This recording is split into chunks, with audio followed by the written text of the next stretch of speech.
Hello and welcome to Foreign Policy Focus, episode 21. I am the show's host, Kyle, and before we get into the show today, I'd just like to remind everyone to check out the show on iTunes, Foreign Policy Focus, give a rating and review, and subscribe to the show from there. That way you never miss an episode. Alright, with that, I'm going to get into the news of the past couple days. I did a news update show on Wednesday, so I'm doing another one today. So today's news will pretty much just cover Thursday and Friday news stories. If you're interested in news stories from the past week, check out Wednesday's show, Foreign Policy Focus number 20. First news story I would like to talk about is Trump reinstating F-16 sales to Bahrain. Obama had actually stopped the State Department from going through with the sale of F-16s to Bahrain on humanitarian concerns. Trump reinstated those sales not because Bahrain had met any new foreign policy goals or obligations, just because it wasn't as much of a concern to Trump. This is kind of the direction that this administration seems to be taking compared to the Obama administration. Of course, Obama sold weapons to most of these countries like Saudi Arabia and Qatar, UAE, etc. However, at some point he did try to draw a line and kind of say, you know, you're killing way too many civilians now. Doesn't seem to be as much of a concern for Trump. So again, you know, all these weapon sales can be blocked by the Senate. So if this is something you're concerned about, call your senator, just tell them not to do it. But unlikely to happen, knowing the senators we have elected. The sale is for a total of 19 F-16s, so I'm sure the weapons manufacturers will be happy they're selling some new planes, and this is probably going to be rolled out by most of the politicians as a positive thing. So just another interesting fact of political life in America. Selling weapons to a regime that violates human rights is a positive in today's world. Another story coming out of the Pentagon is that the Pentagon responds to the accusations of killing 240 civilians in Mosul. I covered this quite extensively on Wednesday, so check out the show, but just a quick summary. A U.S. airstrike blew up a building in Mosul. It was originally reported that ISIS blew up the building. Then reports after that were ISIS raided the building to explode, and reports after that was the airstrike hit the building, but then was the ISIS explosives that have caused the building to fall down. Now the story seems to be that the U.S. airstrike caused the building to fall down. However, ISIS pushed civilians into the building to use them as human shields and then fired from the building to bait the U.S. into calling an airstrike on the building. And then once they called the airstrike on the building, all the civilians died. Some of the more interesting parts of the Pentagon's news story is they now seem to finally admit that they are responsible for knocking the building down and that it wasn't ISIS. So third time the story comes around, we get this. They also say they have video proof that ISIS hoarded all the civilians into the building. So it's interesting to me how they knew all the civilians were being courted into the building and then ISIS firing from the building. And rather maybe than trying to use a more special forces type mission or just not launching an airstrike against the building because there's 300 civilians inside, the U.S. decides to carry out the airstrike anyways. It seems like this story is even more damning than the first two that they tried to dismiss. And it would be one thing if they blew up the building and there happened to be civilians inside, but for them to know that there's civilians inside and then blow up the building should be a really big issue, because this is a case where there was over 200 civilians inside the building. And at best, just a few ISIS fighters. So if they're now carrying out airstrikes in this manner, then they're allowing a pretty disproportional amount of civilian casualties to fighters killed. The U.S. does have some sort of calculation, not mathematical, but more of just a discussion on how many civilians can die per airstrike based on the value of the targets, and it depends from country to country. For example, they could be the most liberal with these attacks in countries like Afghanistan and Iraq, and they have to be a little bit more conservative on carrying out these attacks in countries like Pakistan or Somalia. So while, innocent civilians die all the time in Somalia or Pakistan, the deaths are typically from bad information and not from making the calculation that, hey, this is a building full of civilians. It's thought that it was a building full of Al-Qaeda, but it turned out to be a building full of civilians. In Iraq now, they know the building is full of civilians and they're still bombing it, meaning that they've really loosened the restrictions on airstrikes in that country. So the offensive in Mosul has been halted, partly due to the investigation surrounding this strike. I guess they figured that for ISIS. This is going to be really good propaganda for them, and maybe, they could really start to try to force people to join up with their ranks, because the liberators are, turning out to be pretty ruthless as well. And whenever you have ruthless liberators, then the civilian population might not be so welcoming to them. So it's certainly going to help ISIS have a better feeling for their cause in Mosul, because the coalition's killing them anyways. We also have ISIS starting to lash out against Iraq in other areas. We have another suicide bombing at a checkpoint in Baghdad. This one only killed 17, I believe.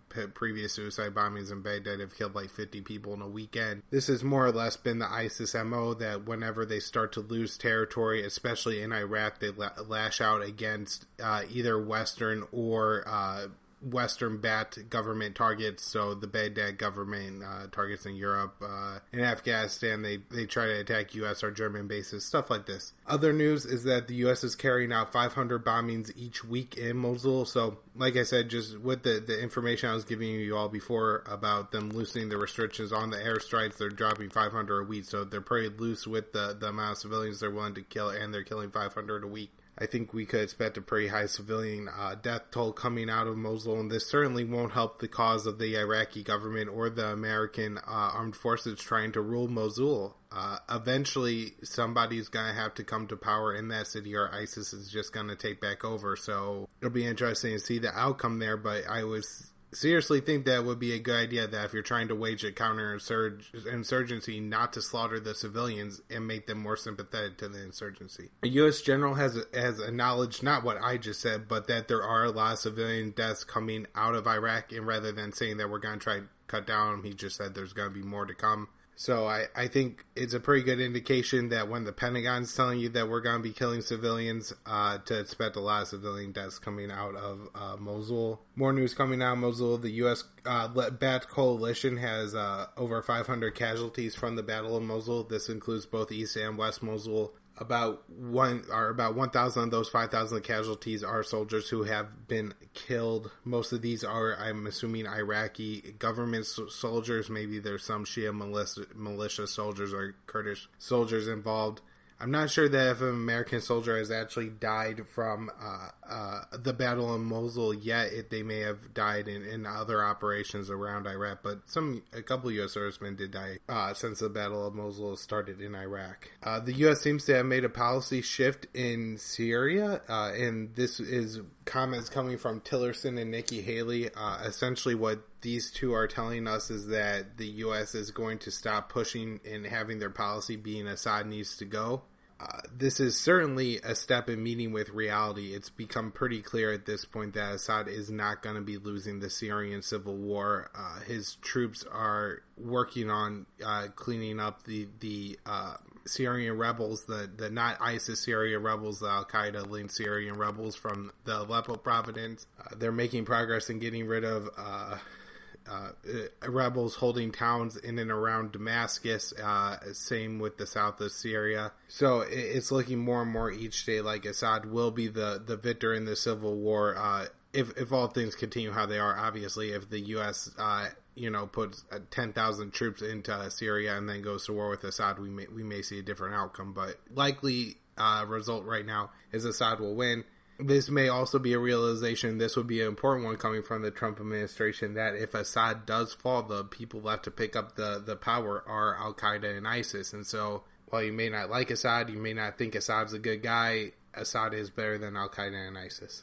The only place the Syrian rebels are gaining any ground right now in Syria is territory taken from ISIS in the south of Syria. ISIS is on a pretty heavy retreat as they've now been kicked out of Palmyra by the Syrian government, and Raqqa is under attack. I think they're kind of retreating and trying to consolidate forces. And so we're seeing that the rebels gaining ground there. However, I won't be so sure that these rebels will hold it for very long. Also, it's going to be another interesting situation because these are a lot of the U.S. CIA-trained U.S. rebels coming out of Jordan into Syria. So we'll have to see their tactics and if they do have any ties to Al-Qaeda, ISIS, and if they're going to be fighting on the right side, and if they maybe end up fighting the Kurdish troops going to Raqqa or something like that. We have Turkey officially ending their military operation in Syria. The mission was titled Euphrates Shield. The purpose of the mission was said to be to clear ISIS off of their border. However, it turned into more of a Kurdish hunting mission, and they did kill quite a few Kurdish troops in Syria. This, of course, was a very awkward time for the U.S., meaning that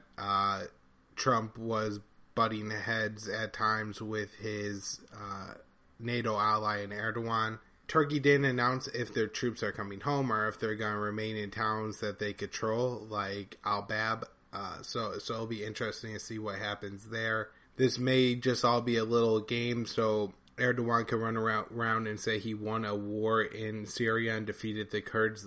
Turkey has a upcoming referendum that will essentially turn Erdogan into a dictator if he wins. So, there's just a lot of complexity within Turkey that would cause them to end their military operation in Syria. I'm assuming that's most of what it has to do with at this time, but we'll find out and see what Turkey does moving forward. Germany also had a announcement about the U.S. bombing of a school in Raqqa. Again, I detailed this story on the show yesterday. Essentially, what happened was that the U.S. hit a school in Raqqa. The school was being used as a refugee shelter, not a school, so it wasn't full of little children, but women and children were the refugees in the school. I believe about 33 were killed in total. Originally, the U.S. said they didn't carry out the strike, and then they said they carried out the strike, but ISIS was inside. Now Germany is saying that the U.S. doesn't have that intelligence. Maybe Germany releasing this story is a little payback from Merkel against Trump for that invoice about NATO costs. But whatever it is, good, because it's exposing the U.S. government trying to cover up civilian deaths. And the German evidence also isn't conclusive, saying that there were civilians in the building, but saying that the U.S. doesn't know that there weren't civilians in the building makes it pretty obvious that the Pentagon is just lying. I did talk about this on the Wednesday show as well, but just another thing to remember, that the U.S. keeps changing all these stories about the large number of civilian bombings. So the mosque in Aleppo, the school in Raqqa, and the building in Mosul that killed 240 when it was hit. All these stories, they keep changing them slightly, and I think it really just confuses the subject to the point where either people stop paying attention, stop caring, or just say, well, they have a lot of good excuses, so I'm sure one of them's right, and I think that's kind of what they're going for and what they're probably successfully doing, because I'm not seeing a lot about these airstrikes anymore in the news. We had the Trump administration changing policy in Somalia. Previously in Somalia, the U.S. could only carry out airstrikes in defense of Somalian government or U.S.-backed troops in Somalia, so if Al-Shabaab or ISIS was attacking a Somali government position, the U.S. could then send a drone and hit somebody for that reason. However, they couldn't just carry out an airstrike against Al-Shabaab. Now, the Trump administration has loosened those restrictions to the point where the Pentagon or CIA could carry out strikes and probably raids too against Al-Shabaab or maybe ISIS. I'm not sure. At least Al-Shabaab in Somalia. Al-Shabaab in Somalia is kind of more like Al-Qaeda in Yemen, where they're not essentially always against the ISIS fighters. They do fight at times, but they're mostly on the same side, and I'm sure some people are in both camps.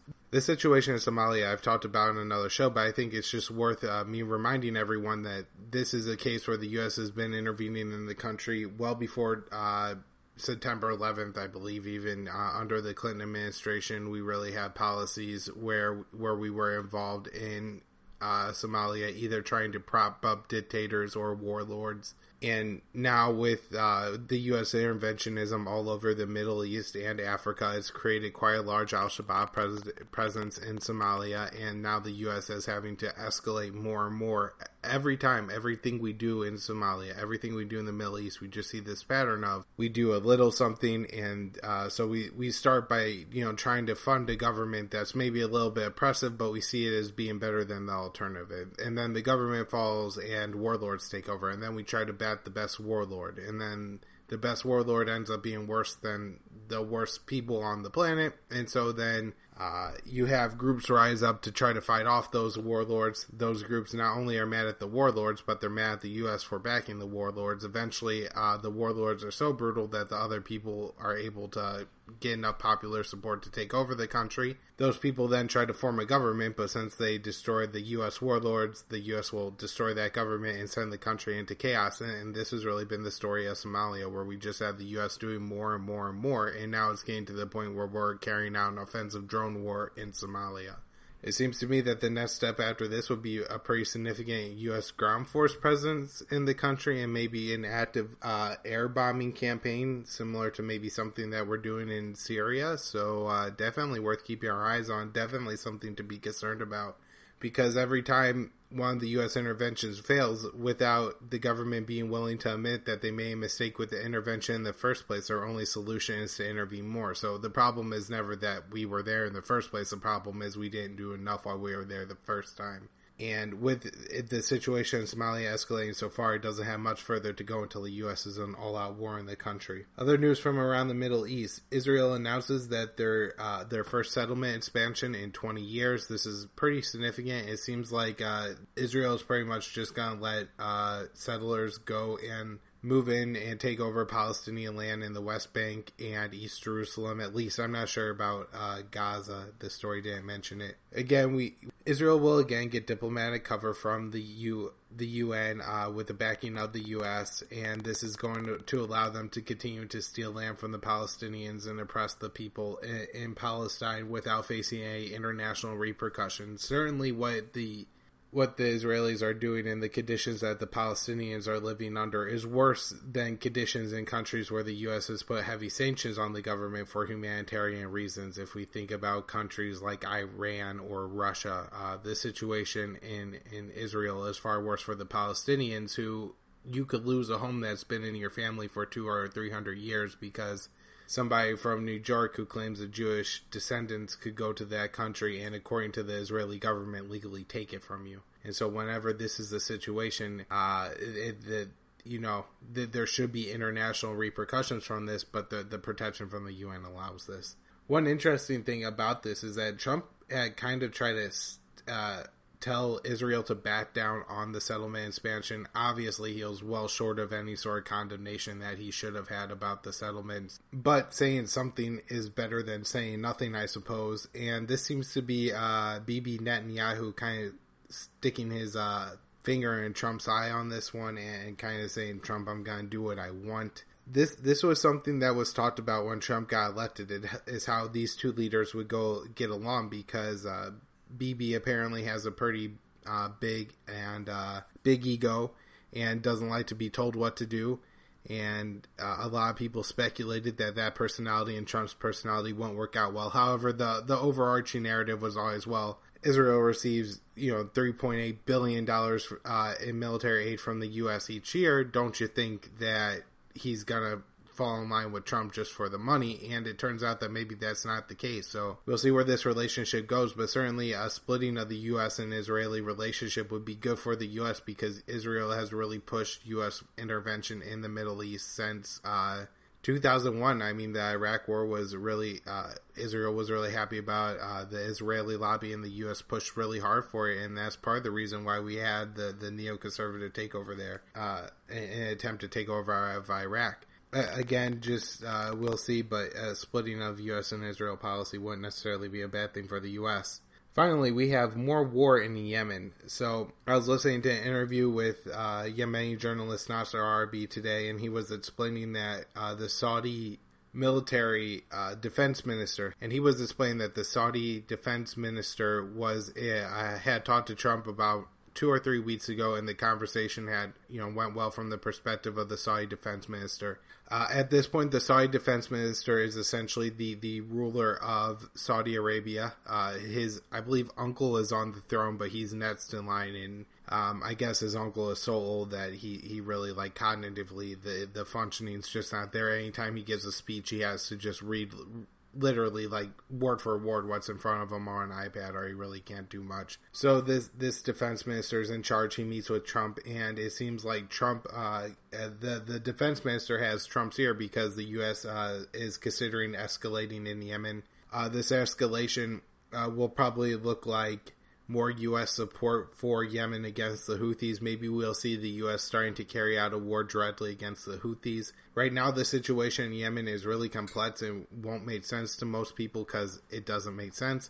What the U.S. is doing is we're waging a drone war against Al-Qaeda and ISIS. At the same time, we're supporting a Saudi air war against the Houthis. The Houthis control the north of the country. Al-Qaeda and ISIS are loosely aligned with the Saudi Arabia and Yemeni government, who are in the south of the country.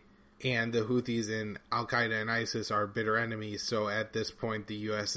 currently has an air war against both sides of the civil war, and it's really a disaster, especially from, as bad as the U.S. is about killing civilians in country, Saudi Arabia really doesn't care about Yemeni civilians, and estimates are as high as 60 to 70,000 people being killed, civilians killed in the conflict, and at this point, Saudi Arabia has destroyed a lot of the infrastructure in northern Yemen and made it really hard for civilians to even get by with food there. Over half of the country is in some sort of need of food assistance, with like 40% of the country being in a crisis level for food assistance. Over 400,000 Yemeni children are severely malnourished, meaning that they could starve and die pretty much at any time at this point. So this is a situation where the U.S. doesn't tell Saudi Arabia to back off and doesn't stop supporting Saudi Arabia, because I said it under Obama several times that Obama could stop this war at any minute, and now Trump could stop this war at any minute, but it looks like Trump's going to escalate this war at this point. So not a good situation for the people of Yemen.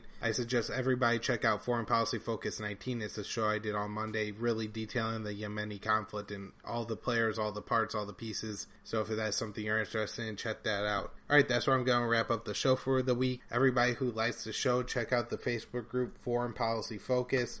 We talk about foreign policy news points and discussions in that group. Follow me on Twitter at KYAAALE. The website for the podcast is foreignpolicyfocus.libsyn. And if you would like to read my daily news roundups, go to my website, kylesfilesblog.com. Files is spelled Files. Thanks everybody. See you next week.